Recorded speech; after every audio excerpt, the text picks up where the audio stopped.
thought this game was going to go a lot better than it did, but when you only score 14 points, there's a lot of bad things to talk about.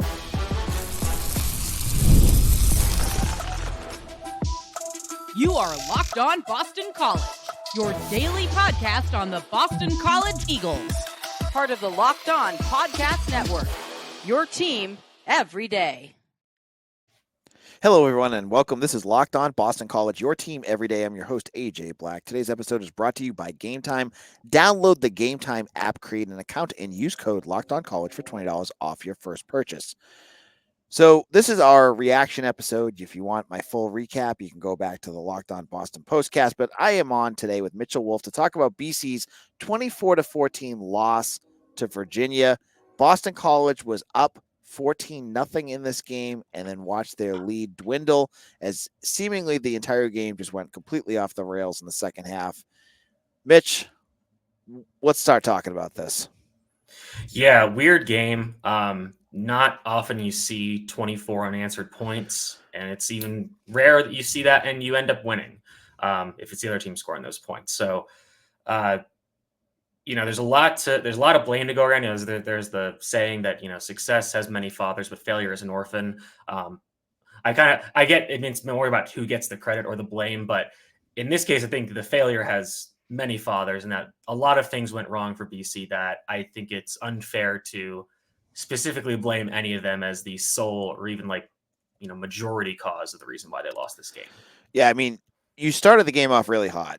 BC's offense was moving really, really well, but then things just completely fell apart. And I thought that Kevin Stone, I'm going to give him credit because I know he transcribed it and I already lost it, so never mind. He's tweeting so much and then I lose it. Anyways, basically Bill O'Brien says after the game, he was rightfully upset to say the least, that he was angry about everything. He said I stunk. Yeah, he said poor execution, poor coaching was the quote. Awful. I was awful coaching, awful execution, yeah. Awful. It's all awful. Yeah. And I don't think he was wrong. No, and I think that the big thing we talked about this week was BC getting off to a hot start, and that's exactly how it went. Opening drive right down the field, no issues. Second drive, they don't. I think it's not a 3-and-out. Maybe they get one first down and then punt. And then next drive, again, right down the field, hit some explosive plays. Offense is moving, easy stuff. And you're like, okay, this is going good. Defense is holding. Virginia's not really moving much. They get a short field. They get a field goal. Okay, whatever. And then, just kind of every time something could go wrong, it seemed to for BC, kind of on both sides of the ball. You have in the course of was probably like less than 10 defensive snaps, you lose your slot corner to an ejection for a targeting call, which, I mean, nothing will ever touch Kari Johnson's targeting call from last year, but I don't think this one was as bad, but whatever. And then first play of the second half, I think you lose Amari Jackson to injury for the game, and you're down your two best corners. And not making excuses, I'm just saying that plays a role because now, your less consistent corner, Max Tucker's now your number one corner, and he played pretty well. You bring Action McShane on, who's gotten some reps, and he was okay for the most part. And then you're rotating Cam Martinez and Jalen Williams at the slot, and neither of those guys had a great game. And then obviously on offense, you're struggling. You're not running the ball super well. Again, the offense line is struggling there. And every time, again, they hit an inflection point in the game, just something would fall apart. And like Bill O'Brien said, there were some bad coaching decisions. There was bad execution. And frankly, there was just some bad luck. In Thomas Castellanos' first interception, it gets batted at the line and just goes right into the hands of a defender. And it's just bad luck. Like, there's nothing you can do about it. So on the second one, the fumble, bad decision. Well, Tommy, if you watch the plays, I see where Tommy is trying to throw the ball, just loses control of it. Ball bounces around and somehow stays in bounds. And UVA takes it back for a touchdown. Second interception, I'm not sure if it's a miscommunication, or wrong route. It's probably an ended on throw. It's probably all the above. But also in that situation, Tommy's trying to go downfield to make a play because you're down 10 points and you got to score quickly. So I'm not going to get too upset about that one. And I'm also not going to get upset about him delivering a late hit after the play because I get he was frustrated. But yeah, I mean, and again, so the big thing with this game is that the things we were like, okay, these things need to go right for BC to improve on. They almost did. Top to bottom. They got off to a fast start. Special teams were great, basically. Punting was was the best it's been all season. But then penalties are bad. Run defense is bad, especially in the second half. It was terrible. And then I guess one thing that we've been kind of worried about for most of the season is that this team it's struggling to consistently get pressure. And they had to go to these simulated pressures, which Tim Lewis loves, but they're just not really working. They're not getting to the quarterback enough to prevent the offense from getting good play. We saw a few times where that happened, and the offense was able to keep Calandria clean, and he made a big play and converted on a bunch of third downs. And it's so weird looking at the stats from this game because basically all the stats, except for like total yards and turnovers, are in BC's favor in terms of like all the analytical stats. It's just that in the second half, BC couldn't make big plays, and Virginia made a lot of big plays that basically flipped how the game was going. And so let's talk about, I think our big pieces today, we're going to look at each in segments 2 and 3. We're going to look at the offense. We'll look at the defense. There were some plays that I thought were big before that kind of, flipped the way that the momentum was going. And again, I don't want to blame referees, but I look at the play. It was right before they kicked the field goal at the end of the first half. Mm-hmm. And Anthony Calandria threw it apparently to a wide receiver in the 5th row of the stands, and that was not intentional grounding.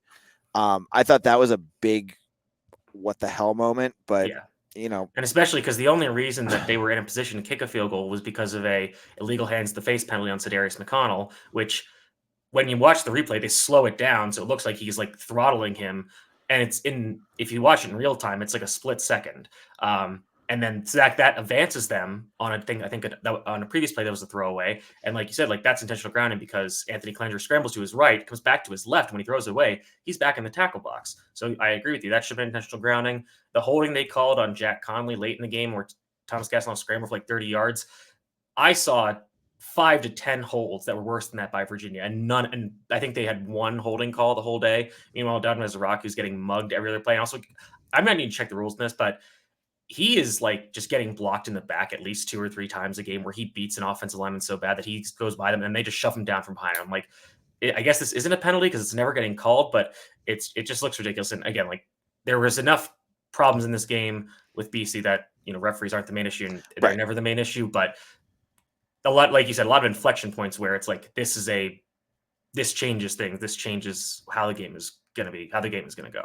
After watching the Miami Cal game, the ACC referees definitely did not have a good weekend. No, fair. I mean, they're literally in mid-season form at this point. Now, this is what we've come to expect from them by this point. But not to mention the fact that his mic wasn't working for almost the whole first half, which was just comical. And also that the announcers weren't like, okay, this is the penalty. They're just like, no, just you guys try to lip read at home. It's a fun game for everyone. So in a moment, let's talk about the offense. Let's dive more into Tommy's game and the issues with the offensive line and where was the run game. We'll get into all of that in just a moment.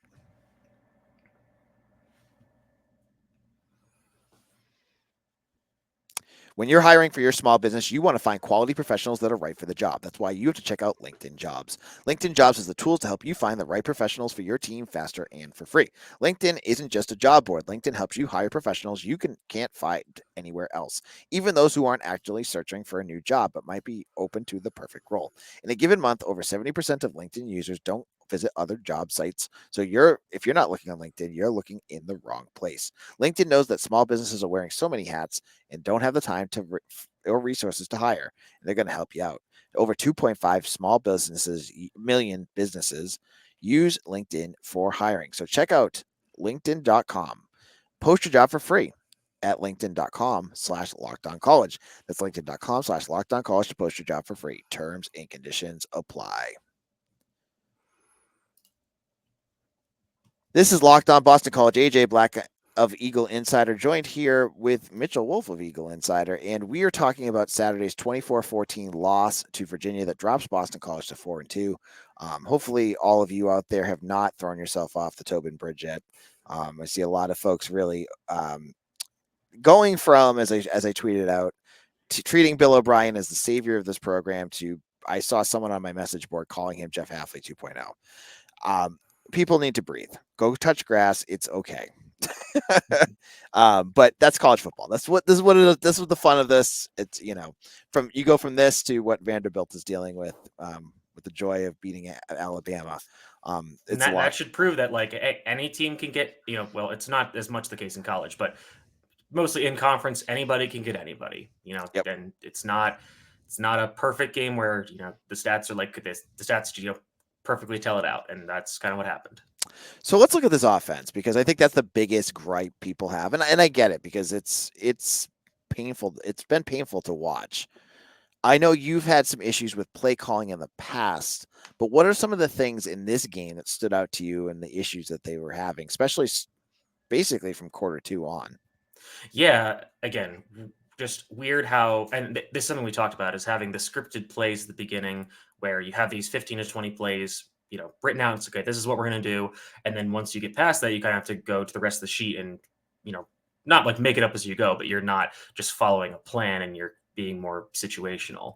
And we saw that BC did pretty well in the first 3 drives and then couldn't really get anything going after that. And watching this team, I think Will Lawing is clearly like struggling, learning on the job as an offense coordinator and play caller.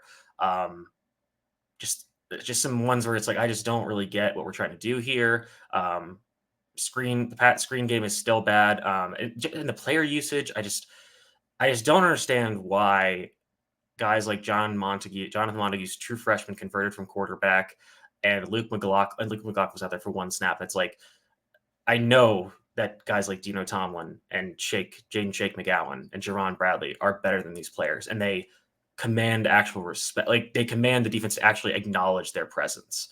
And so it's just silly that like some of these guys are getting targets and snaps. I just don't understand it.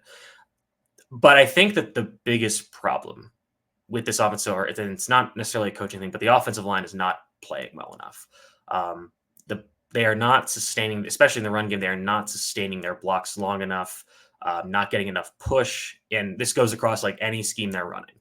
They're not getting enough push, and they're not opening big enough holes to running backs. I will say, Turbo Richard had a great game.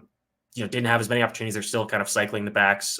You kind of have to play Robichaux and Ward on passing downs because Robichaux is a better pass blocker, Ward's a better receiver. But of Richard's runs, I think only, I would say 2 were not successful. 1 was a loss of 2, and 1, even his shorter runs, he had like a few 3-yard carries that were on like 3rd and 2. So he still picked up a first down. And even if you take away his 1 20-yard run, it depletes his average, but he was very consistent throughout this game and was very good in this game. So maybe lean more on him. He's a little more creative of a runner. So that's something they could do. But regardless, the offensive line is struggling. The right guard position is a particular thorn. Jack Conley is a liability in pass protection. He remains one. Dwayne Alec is still, he's not as good of a run blocker, and he's a little bit better in pass protection, but they're still inconsistent. I think you maybe want to, now that it's a bye week, maybe explore putting somebody else in there. Not sure who, could be Kevin Klein, could be Jack Funk. I think we got to see somebody else. So that's a big problem because this offense is designed to run the ball and stay ahead of the chains. And when they did that early on, things were clicking. But as that stopped happening, and again, because teams really are not respecting Castellanos, even though he was playing well in this game for most of it, they're still loading the box, and BC is not getting they're not executing their plays enough properly, not executing the plays well enough, and they're not getting enough push against the defense to open up the run game. So I go back to the Florida State game where BC just ran the ball down their throat, and that offensive line looked pretty good. Is it that teams are just learning how to scheme away from that so that they can address, the weaknesses, like you mentioned, Jack Conley? I think so. I think that's part of it. And I think that's probably the best explanation, because like I don't want to say like the players like they don't care, like that's just probably not true. Like that'd be ridiculous to say. Like they're definitely trying out there, but it's just the trying isn't working out enough. I think you're just seeing teams load the box more. Virginia is like very strongly a light box team. I don't have the stats in front of me. Let me see if I can get their game by game stats. But for pretty much every game this year, they've been in light boxes on defense for every opponent. And in this game, they completely flipped that on its head. Let me see if I can get it up quickly. Here we go. So on the season, this includes the BC game. They're using light boxes, which means 6 or fewer defenders in the box, around the ball to start before the snap. They're using light boxes at 54.87%. That includes the BC game. They have used light boxes the most versus 7-man boxes or heavy boxes, which is eight or more. They've used that the most in every game. In this game, they use a 7-man box on 50.85% of their snaps. So a majority, they've never been, the next closest is 41.7 against Richmond in week 1. Every other week it's been below 30%.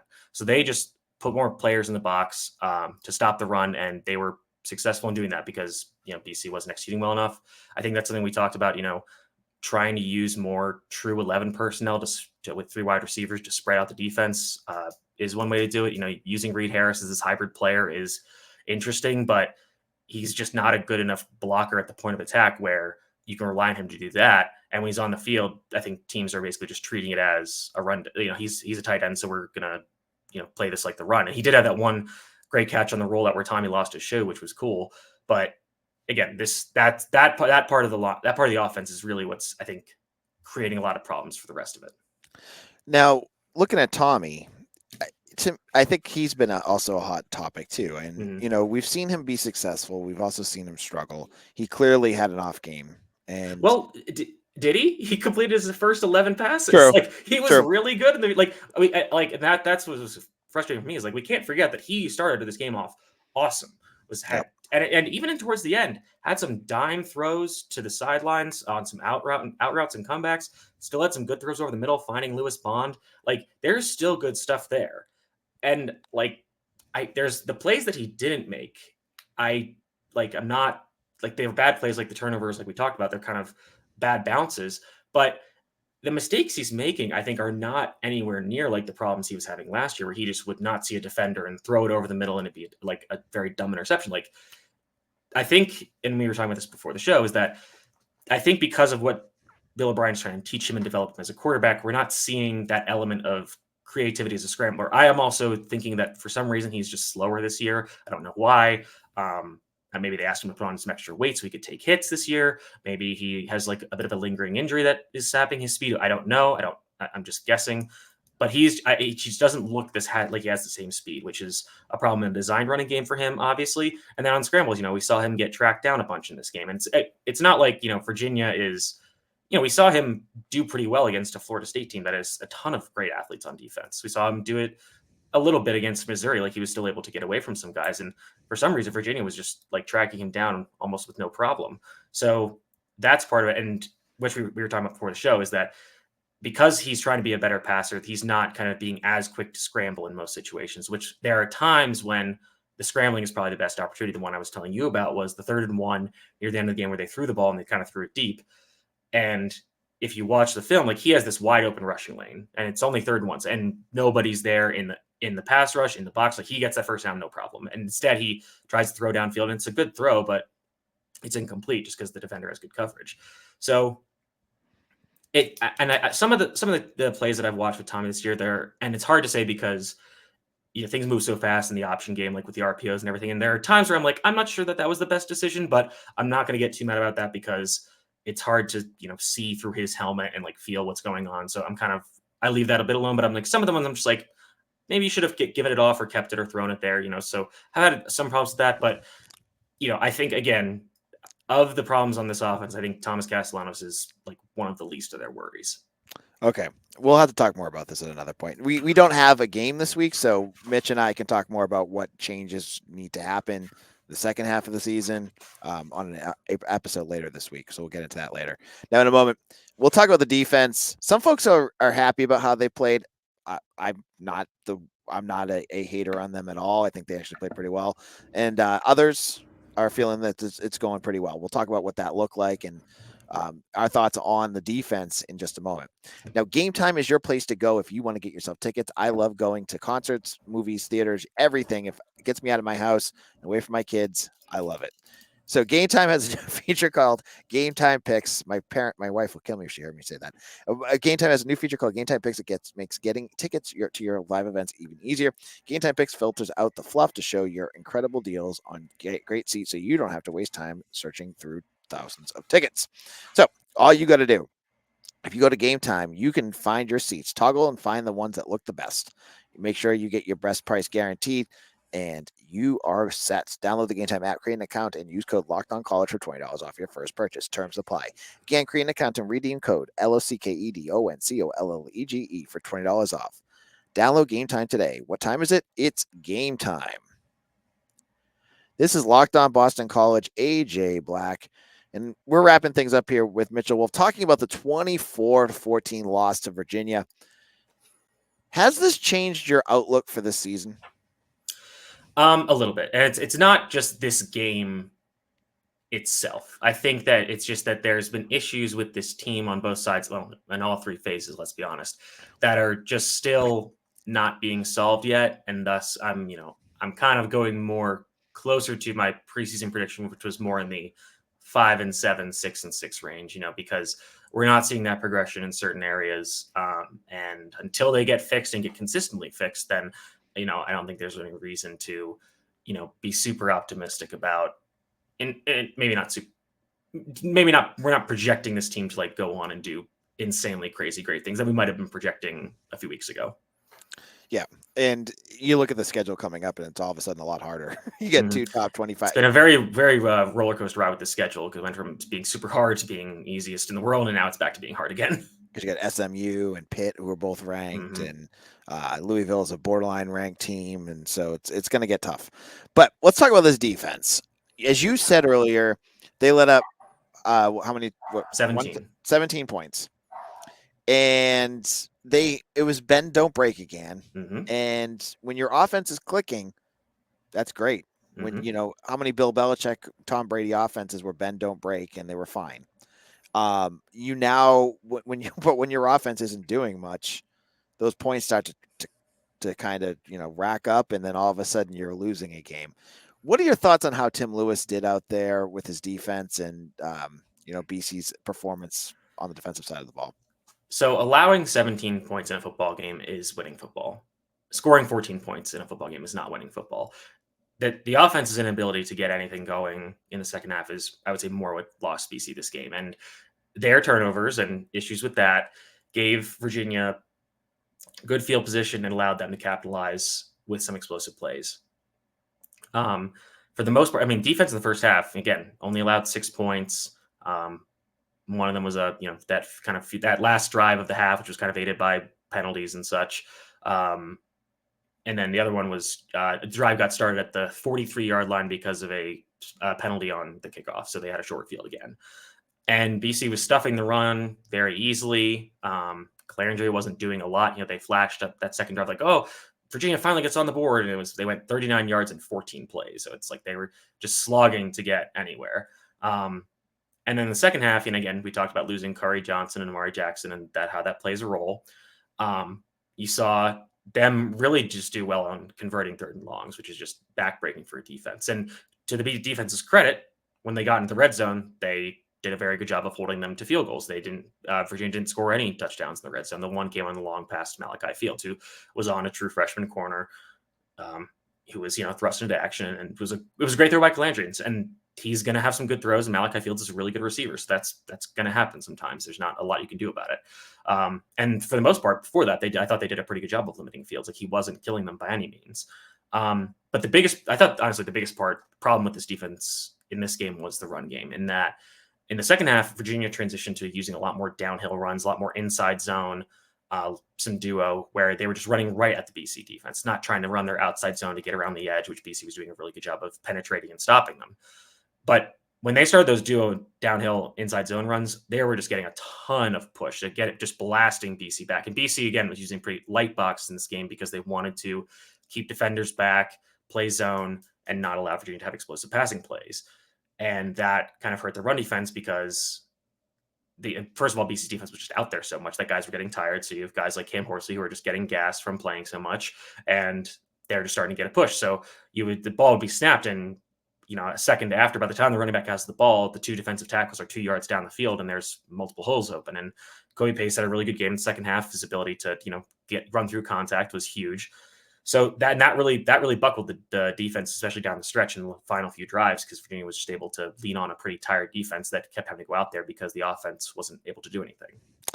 And the other piece that we were looking at, and I said it was a key to my game, was to force Anthony Calandria to make turnovers. He just seemed like a quarterback that you would assume BC would be Mhm. able to slow down. And to his credit, he didn't throw any really bad balls. There was one. There was the one where he was kind of scrambling to his left and kind of threw it back across the middle. I think, yeah, PFF only has it with one turnover worthy play, which I would say is that one. But part of that is that because Virginia was just not ever out of this game, he never had to really like press and make crazy plays. And the other part of it is that BC is still struggling to consistently generate pressure. In this game, I think they were a little better, but still not good enough. Let me see if I can find the number for pressure rate here. They only got pressure on 25% of Virginia's dropbacks, which is it's okay, but that needs to be higher. Yeah. And then they didn't blitz much again this game, which I didn't expect because Calandry's a scrambler. You don't want to blitz those kind of guys. And then the problem was, they are pass rushing and they did a pretty poor job of maintaining their contained lanes. So Calandry could get out and scramble, which hurt them a few times. And they didn't really have a spy on him, which I thought was strange. And the thing with Tim Lewis is his defense loves these simulated pressures where you show blitz, but you only rush 4, but it's usually like a linebacker and a defensive back, and you drop the defensive end into coverage. And that is good. It works sometimes, but it feels like a lot of the times this season it's leading to big plays for the offense. There was the one where Tyler Neville, the tight end, caught the drag route with Neto Ekpala in coverage, turned upfield for a good gain. There's another one I can't remember exactly the play, but I'm pretty sure it was Jalen Williams blitzing. But yeah, like their offensive line, again, Virginia's offensive line is very improved. They were able to handle that with ease and not let Calandry really get touched. I think all of his sacks were kind of the same as Castellanos' sacks, where he's scrambling and they're able to get him down once he's outside the pocket. And again, Ezraku had a fantastic game in terms of he had 9 pressures in this game, which is crazy. Just none of them resulted in sacks. And again, I thought he was being held and blocked in the back a ton, which none of it was called.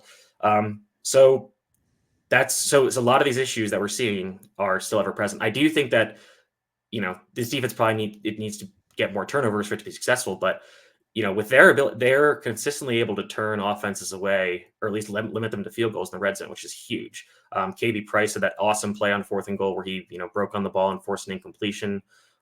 So that's a good thing. And, BC was the worst team in the Power 5 last year in red zone defense in terms of allowing touchdowns. I think they allowed touchdowns like 80% of their red zone drives. I think now, last I checked, they were 5th in red zone efficiency, and it's like 33% of their red zone drives have ended in touchdowns, and they had 0 this game. So that rate's going to be higher. They might be like top 3 in the country.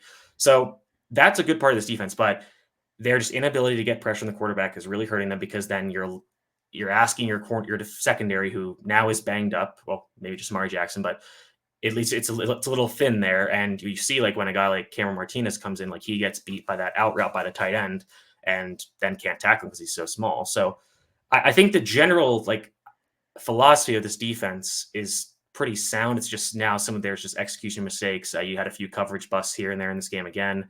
But I think the thing that's frustrating me from fans, this scheme is so bad, blah, blah, blah. And it's like, this scheme is it's very dissimilar from what Jeff Hafley was running, which was a very brittle defense that got killed by explosive plays repeatedly and was terrible in the red zone. This is a very different scheme. And I think it's hard for me to say that it's not working better. It's definitely working better on the average. Again, allowing 17 points is winning football. Your offense just needs to do more.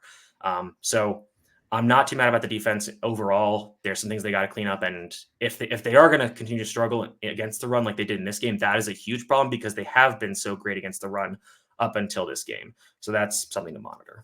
All right, we're going to have to wrap things up here. We could go all night, but this is going to have to be our ending of our episode. Mitch, where can people find your work? You can find me at Mitchell T. Wolf, WOLFE on Twitter. Check out my work at Eagle Insider. We'll have the game rewatch pieces this week, and then it's bye week, so we'll have a lot of kind of looking at the first half of the season retrospectives and comparing it to what BC did last year, what BC has done in the past. So we'll have a lot of more detailed stuff about that. So it'll be a very content-filled few weeks before we get to the next game.